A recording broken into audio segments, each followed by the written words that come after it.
Selamat siang sedulur. Ketemu lagi dengan aku Aryandra Luki. Kali ini aku akan menjelajah Kabupaten Bojonegoro, Jawa Timur. Aku mau bikin olahan dari pisang. Bukan dari buahnya, tapi dari batang dan bonggol pisangnya.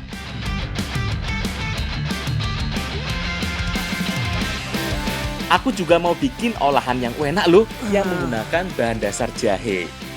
Makanan yang satu ini juga merupakan salah satu makanan khas Bojonegoro.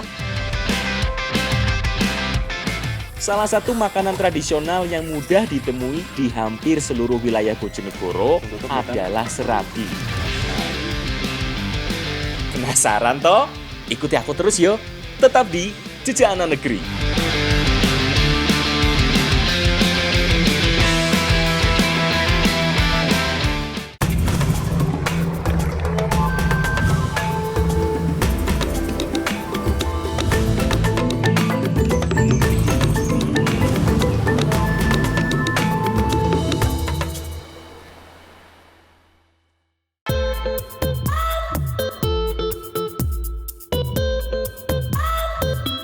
Sugeng siang sedulur. Sekarang aku lagi main-main di sekitar Kabupaten Bojonegoro. Bojonegoro adalah salah satu kabupaten yang memiliki dua wajah berbeda. Di satu sisi merupakan satu wilayah subur yang dimanfaatkan sebagai lahan pertanian. Di sisi lainnya, sebagian wilayah Bojonegoro dikenal kering dan terkenal dengan minyaknya. Karena termasuk bagian dari Blok Cepu yo. Kali ini aku main ke Desa Kenep, Kecamatan Balen, Kabupaten Bojonegoro. Aku sama Mbak Siva lagi cari Pak Rahmat. Katanya sih beliau lagi bersih-bersih kebun jahe di sekitar sini kok katanya. Oh lah kayak Pak Rahmat. Pak Rahmat, aku dan Mbak Siva mau minta jahenya yo. Sedikit wae wis. Ini buat bikin campuran makanan yang enak banget. Boleh ya, Pak?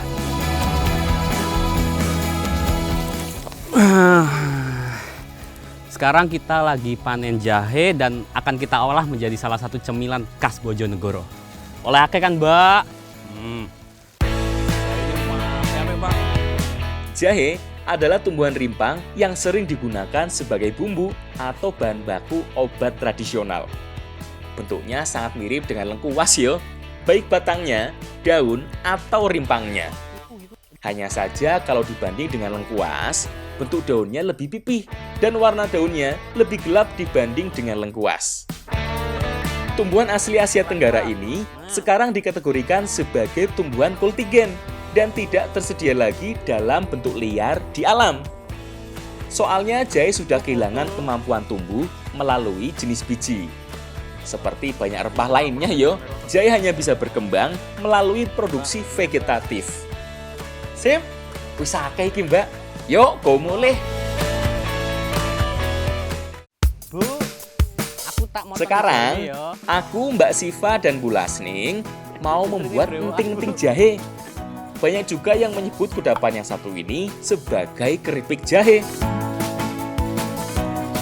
Keripik jahe atau enting-enting jahe adalah jajanan khas Bojonegoro yang menggunakan gula, jahe, parutan kelapa, dan wijen sebagai bahan utamanya. Aku tak ngurusi jahe merahnya yo, yang kita cari tadi. Senyum, Bu. Nah, Mbak Siva dan Bu Ning biar ngurusin gula dan kelapanya. Sebenarnya jahe merah ini belum cukup tua untuk dipanen, tetapi karena aromanya yang kuat, kita akan jadikan campuran dari jahe putih agar enting-enting jahe kita itu aromanya lebih jahe banget. Bu, aku ki wes nitiline. Ibu wes ta marute? Ya belum dibantuin lah. Yo mari kita bantuin, Bu. Tak masuk ini sik ya. Jahe. Gak cuma kelapa yo yang diparut. Jahe merah dan jahe putih yang digunakan juga harus diparut dulu. Loh, yang tadi di rumah itu? Dengan diparut begini, minyak atsiri dari dalam jahe lebih mudah keluar. Jadi, rasa dan aroma khasnya lebih kuat yo. Kalau sudah selesai, kelapa yang sudah diparut harus disangrai dulu. Hampir sama kayak bikin koya yo, kalau di Jawa Timur. Nggak perlu pakai minyak, namanya juga disangrai yo. Loh, Karena nanti bakal keluar sendiri minyaknya dari parutan kelapanya. Jadi apa ngewangi? Ini kok diben ya? bakar jahe, Bu. Saya tak bakar jahe sik. Nanti tak bikinkan minuman sing enak ge ibuke. Tapi tak bakar sik. Wes ibu iki ngangre lho, aku tak bakar jahe. Kayaknya bakar jahe lah. Aku tak gawe ini minuman sing ngene, Bu. Pokok disangre Emang sik. bisa. Iso. Yo wis toh Bu, jangan marah-marah terus. Ntar tak bikinin wis minuman spesial dari jahe merah yang aku bakar ini. Makane sabar ya Buning. Kalau parutan kelapanya sudah kering atau berwarna kecoklatan, langsung angkat dan campur dengan biji wijen. Nah, biar aroma dan rasanya lebih keluar, saat campurkan bahan ini sambil sedikit diulek yo atau ditumbuk. Sip, sekarang saatnya ngurusin gulanya. Api besar apa api kecil? Cairkan gula pasir iki ya lur. Selain jahe dan kelapa, salah satu unsur terpenting dari pembuatan enting-enting jahe adalah gula. Dan kita akan mencairkan gula ini agar menjadi karamel. Kane aja ngomong tok, bantu kek. Gampang.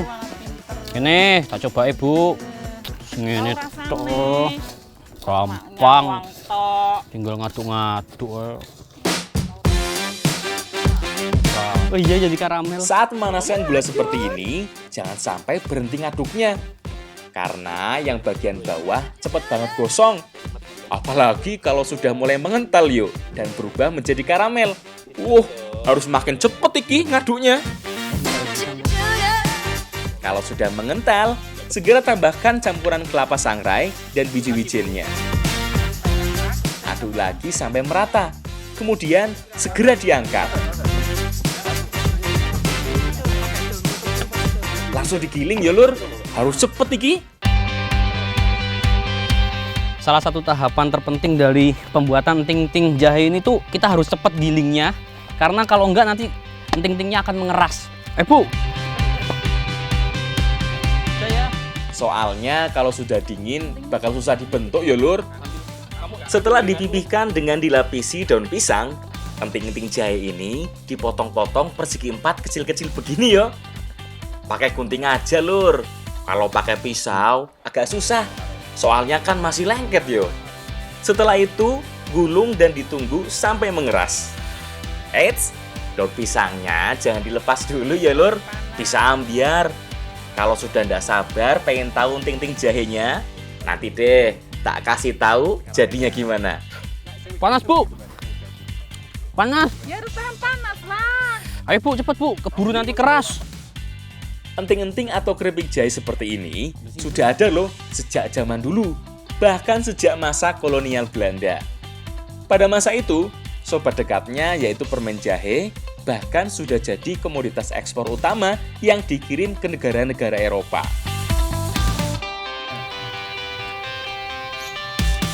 Tekstur dari enting-enting jahe ini tuh keras dan sangat renyah. Rasanya dominan pedas serta ada manisnya, sedikit manis. Cocok banget dijadikan cemilan di sore hari. Lagi tak, Bu? Pak, doyan tak? Ya. Sensasi rasa hangat yang ditimbulkan bikin nyaman di badan ya lur. Apalagi kalau dinikmati dengan minuman hangat dari jahe merah ini. Semua ketegangan dunia sirna seketika. Karena bisa membuat otot-otot kita jadi lebih rileks. Makanya konsumsi jahe sebelum tidur cocok banget ya lur. Jadi tidur kita lebih pulas. Karena alam memberikan banyak manfaat.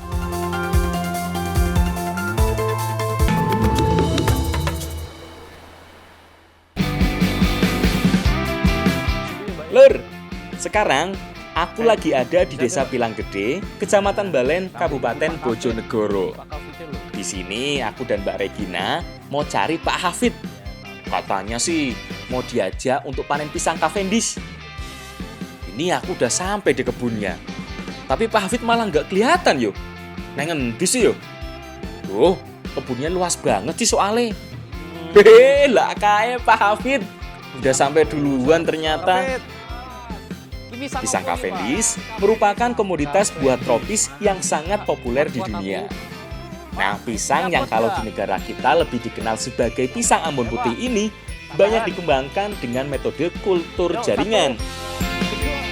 Kita lagi panen pisang Cavendish dan memang dipanennya tuh saat warnanya hijau karena ketika nanti pengiriman kepada pembeli itu matangnya merata dan beratnya satu tandan ini tuh sekitar 20 sampai 30 kilo. Bahkan untuk tandan yang lebih besar, pisang ini bisa memiliki bobot hingga 40 kg loh. Makanya keringetku sampai gobios toh.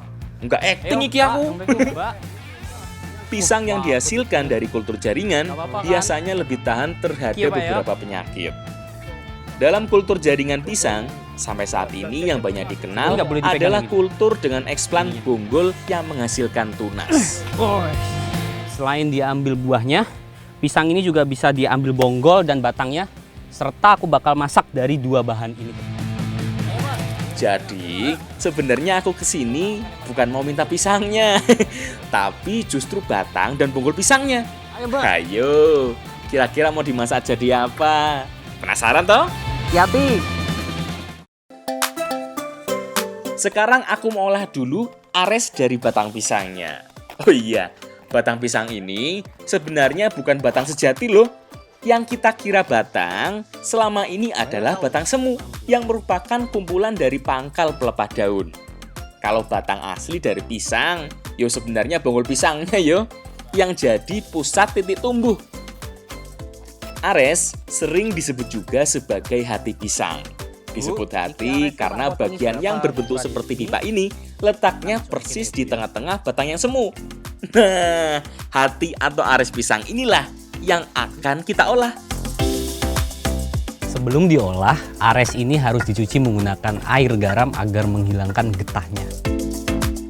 Nggak cuma bagian hatinya yo, seluruh bagian pisang bahkan termasuk buahnya, saat masih basah seperti ini, pasti mengandung banyak getah.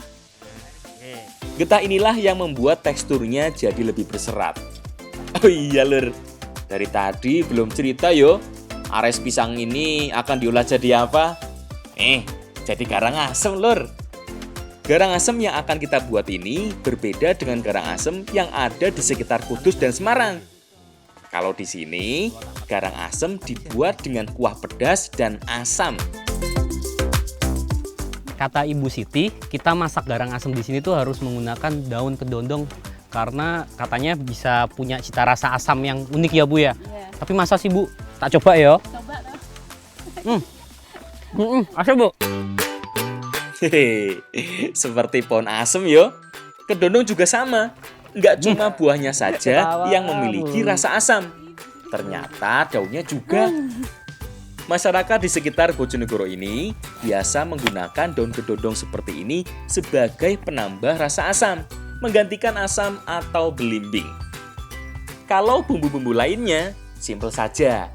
Cukup haluskan beberapa bumbu dasar seperti bawang merah, bawang putih, cabai, dan garam.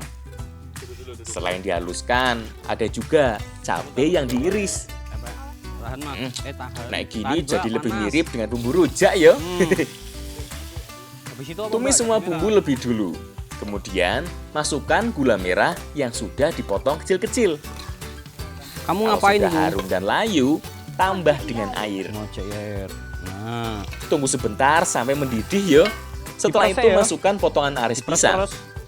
Nah, ares pisang Ya, ini nangis meneh, gunakan sebagai pengganti daging. Mbak. Sip, tinggal Kamu punya tunggu pusing? sampai matang. Sampai aresnya lebih lunak yo dan semua bumbu-bumbunya meresap. Kalau dilihat dari tampilan, garang asem khas Bojonegoro ini jadi lebih mirip dengan sop yo, tapi dengan dominan warna kuah yang merah kecoklatan. Kalau rasanya sih jelas bikin seger. Seperti namanya, garang asem memiliki cita rasa yang dominan asam serta pedas. Dan tekstur dari aresnya itu mirip seperti bengkoang. Ayo Mbak, Pak, seger banget. Cocok banget ya lur, disantap saat lagi panas-panas gini. Jadi lebih seger. Oh iya, pada dasarnya ares dari pohon pisang ini bisa diolah jadi apa saja ya lur, karena memiliki rasa yang cenderung tawar. Jadi tergantung kita ya lur, mau dibuat jadi apa. Ares pisangnya sudah. Sekarang saatnya mengolah bonggol pisang. Masih di Desa Pilang Gede, kali ini aku mau menyelap bonggol pisang ini jadi jajanan tradisional khas Jawa. Selain buah dan aresnya, bonggol pohon pisang juga dapat diolah menjadi makanan yang enak, yaitu adalah lupis bonggol pisang. Lupis adalah makanan khas Indonesia, terutama di Pulau Jawa. Jajanan tradisional yang satu ini menggunakan beras ketan sebagai bahan utamanya yang dihidangkan dengan kinco gula merah dan parutan kelapa. Nah, tapi kali ini bahannya akan dicampur dengan bonggol pisang yang satu ini ya lur. Zaman dulu, sebelum beras dari padi bisa dijangkau oleh seluruh lapisan masyarakat, bonggol pisang menjadi sumber pangan alternatif. Apalagi zaman kolonial ya. Sebelum diolah, bonggol pisang ini tuh harus dikukus terlebih dahulu agar teksturnya menjadi empuk dan dapat dicampur dengan bahan lainnya. Oh iya, nggak semua jenis bonggol pisang ataupun batang pisang enak untuk diolah. Biasanya adalah jenis pisang yang memiliki serat tinggi. Nah, jenis pisang inilah yang lebih sering digunakan. Aku tak ngurusi bonggol pisangnya yo. Nah, mbak-mbak di belakang sana biar ngurus bahan lainnya. Seperti marut kelapa dan mempersiapkan beras ketannya. Beras ketan yang digunakan lebih baik beras ketan yang sudah direndam semalaman. Dengan begitu, pori-porinya jadi lebih terbuka, sehingga lebih cepat empuknya. Umumnya sih lupis menggunakan warna hijau ya. Nah, kalau Mbak Ratna lagi nyiapin parutan kelapa sebagai topping lupisnya nanti. Setelah dikukus, bonggol pisang dihaluskan lebih dulu dengan cara ditumbuk atau diulek sampai benar-benar halus yo, biar bisa dicampur dengan bahan lainnya. Penambahan bonggol pisang pada lupis ini sebenarnya tidak mempengaruhi warna ataupun rasa. Karena bonggol pisang memiliki rasa yang datar, jadi bisa diolah sebagai bahan tambahan berbagai makanan. Nah, setelah dicampur dengan bahan beras ketannya, tahap berikutnya tinggal dibungkus dengan daun pisang. Kalau dilihat dari bentuknya, lupis ada dua jenis. Lupis yang berbentuk lonjong serupa lontong dan lupis yang berbentuk segitiga seperti yang akan kita buat. Bungkus menggunakan daun pisang yang sudah dirobek memanjang. Nah, biar bentuknya jadi segitiga sempurna, tempatkan bahan di bagian sudut, kemudian gulung secara menyilang. Secara teori sih gampang yo rek, tapi nek dilakoni yo wangel, susah. Soalnya kan harus bener-bener rapet bungkusnya, biar saat dimasak gak ambiar kayak hatiku. Sip, wis rampung iki bungkusnya. Yuk, ndang dimasak. Rebus lupis dalam air yang sudah mendidih. Teknik memasak lupis ini tuh mirip seperti memasak lontong. Harus dilebus dalam waktu yang lama agar isiannya mengembang dan padat. Makanya harus sabar yo. Butuh waktu sekitar 1-3 jam. Sampai lupis ini benar-benar matang dan padat. Nah, setelah matang juga nggak bisa langsung dimakan yo. Harus nunggu sampai dingin lebih dulu. Soalnya kue lapis ini akan lebih padat setelah didinginkan. Persis toh, seperti kupat atau lontong. Tapi tenang, layak untuk ditunggu kok lur. Apalagi setelah diberi tambahan siraman kinco dari gula merah dan parutan kelapa di atasnya. Seketika imanku goyah. Aduh. Yuk, saatnya kita santap. Teksturnya itu kenyal, rasanya itu dominan manis dan gurih dari kelapanya itu kerasa banget, apalagi kalau dicocol seperti ini. Tapi sedikit berserat karena mungkin dari bonggol pisangnya itu ya, Mbak ya. Tapi nggak bikin seret, bikin pengen aku nambah terus. Udah habis berapa, Mbak? Baru 2, Mas. Mbaknya berapa? 3. Saya 5. Nah, serat dari ponggol pisang baik banget ya lur untuk pencernaan. Selain itu, rajin mengkonsumsi ponggol pisang juga baik buat kamu yang punya keluhan lambung. Ternyata banyak juga yo manfaat ponggol pisang. Besok-besok kalau panen pisang, ponggolnya nggak aku buang deh kayak gini.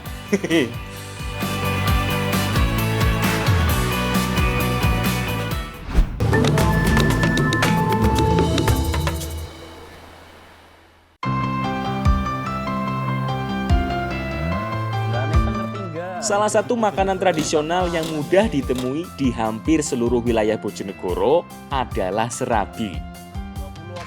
Nah sekarang, aku lagi ada di Desa Bulu, Kecamatan Balen, Kabupaten Bojonegoro buat nyari serabi khas Bojonegoro ini.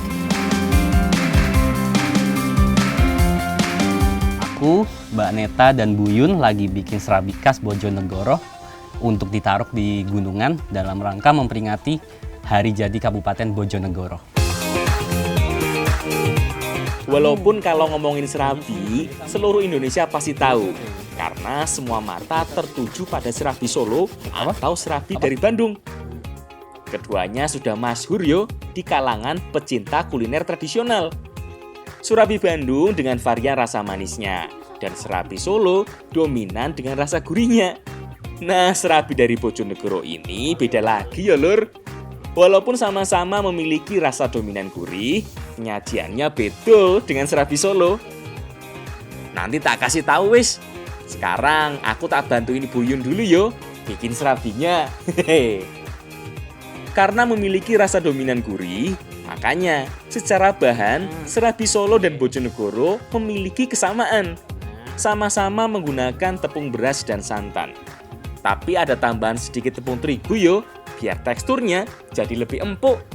Santan yang digunakan cukup banyak. Makanya parutan kelapa yang dibutuhkan juga banyak yo. Selain itu, parutan kelapa juga dibutuhkan sebagai topping saat sudah matang. Selain tepung dan santan, ojo lali, kasih dengan sedikit garam, biar rasanya jadi lebih gurih yo. Oh iya, ada beberapa warna juga untuk serabi yang kita buat, biar makin cantik dan menggugah selera tentunya. Sip, bahannya wis kabeh iki. Baunya Yuk, panjang gitu. Bu Yun, kita masak.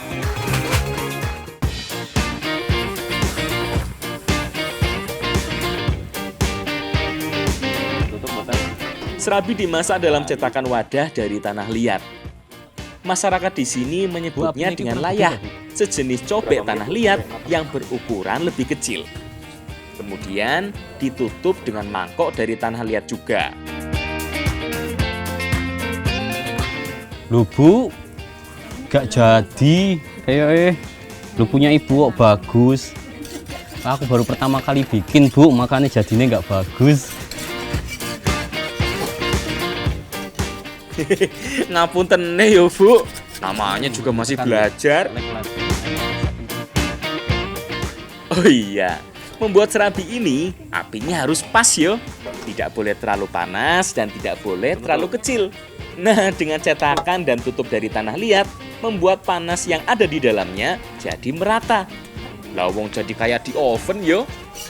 Makanya gak perlu dibolak-balik, serabi sudah matang sepenuhnya. Sip, wis mateng iki.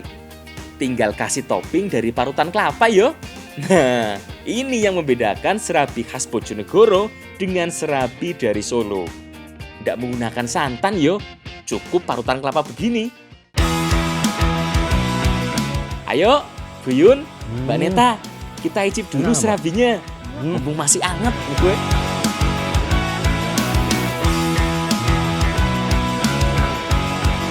Tekstur dari serabi khas Bojonegoro ini tuh lembut, tapi crispy di bagian bawah, di bagian kulit bawahnya, dan rasanya itu gurih banget. Enak banget dimakan. Kalau kayak gini aku bisa nambah Bu. Maunya mau nambah lagi? Aku aja mau nambah lagi kok. Tak ambilin. Nambah lagi nih. Serabi ini sebenarnya mau digunakan sebagai pelengkap gunungan. Aku malah kasihkan di sini yo. Untung udah disiapin yang mau dibawa ke kecamatan. Bu, Mbak, iki kan wis kabeh, tak gawone ndek pendopo. Soale selak dinteni. Engko telat aku.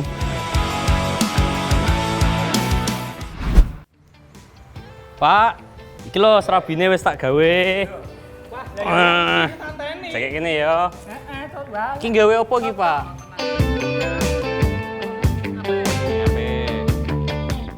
Bener toh, udah pada nungguin di pendopo.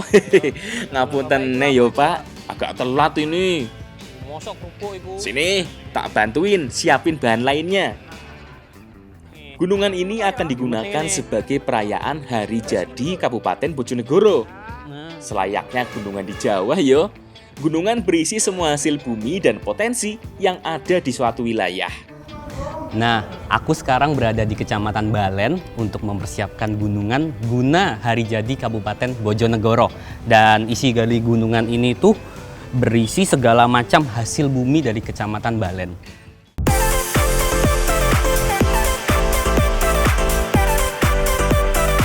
Makanya, di sini selain berbagai jenis sayur dan buah-buahan, ada produk-produk lain khas Kecamatan Balen seperti kerupuk, tahu, dan serabi gurih seperti ini.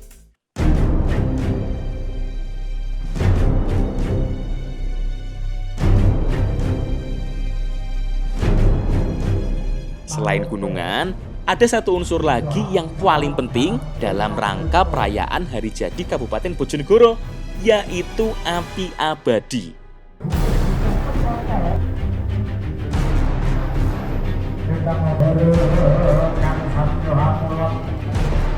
Nah, sekarang saya berada di Api Kayangan, tepatnya di Kabupaten Bojonegoro, untuk melaksanakan prosesi pengambilan api abadi dalam rangka memperingati Hari Jadi Kabupaten Bojonegoro.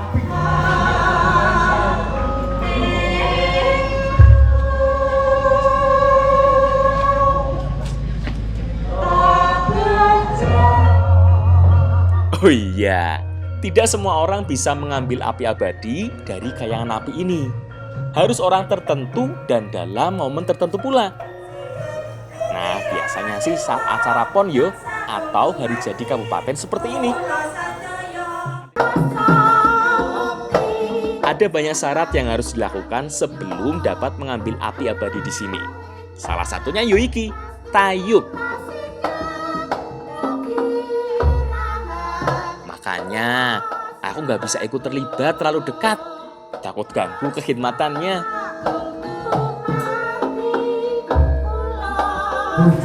Nah, ternyata Api Kayangan ini adalah petilasan dari salah satu pandai besi terkenal pada zaman Majapahit, yaitu Kriyo Kusumo.